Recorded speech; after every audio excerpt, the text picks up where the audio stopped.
We now turn our attention to Iraq, where a controversial bill seeks to lower the legal age of marriage for girls to just 9 years old. 9 years old. Can you believe that? Just imagine the lives and futures of countless young girls who deserve to be playing in playgrounds and sitting in classrooms, getting married, possibly forced into lives they are far too young to comprehend.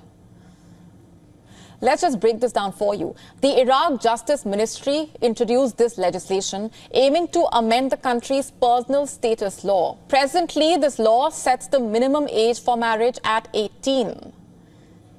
Imagine a society where a 9-year-old girl, a mere child, is deemed fit for marriage.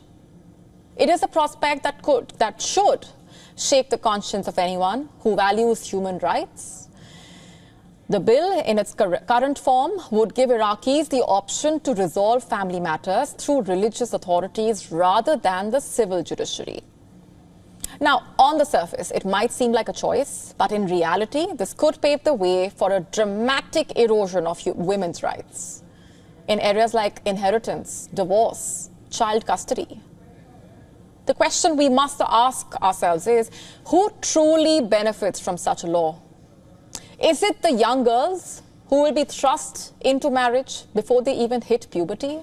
Or is it those in power who seek to tighten their grip on society by reinforcing patriarchal norms?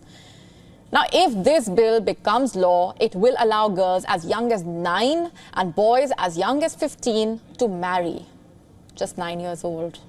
Critics, including human rights organizations, women's groups, civil society activists, have sounded the alarm, warning that this will open the floodgates for increased child marriages and, by extension, exploitation.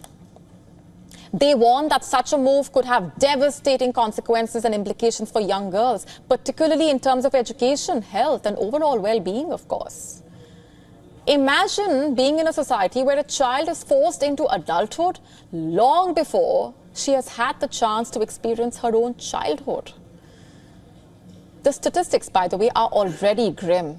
According to UNICEF, 28% of girls in Iraq are married before they turn 18. This is under the current law.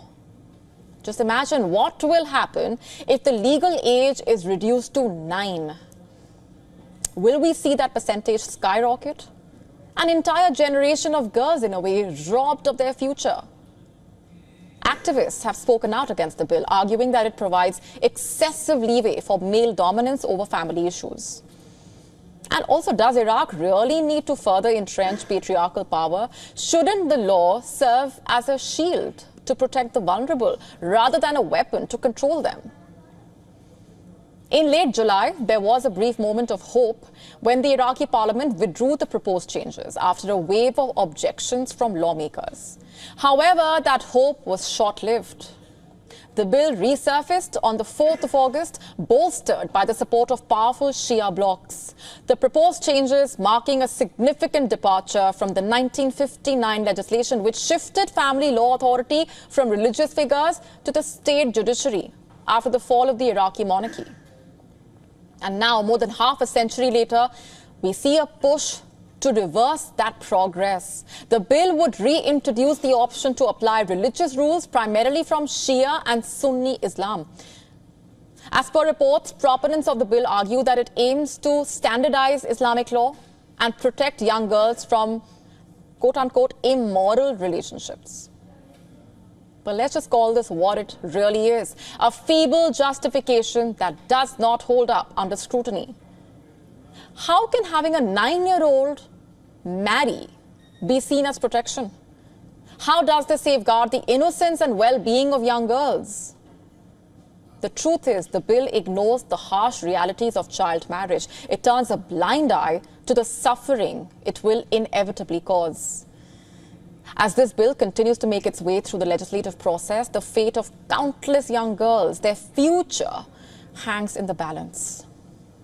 To stay up to speed with the latest news, download the WION app and subscribe to our YouTube channel.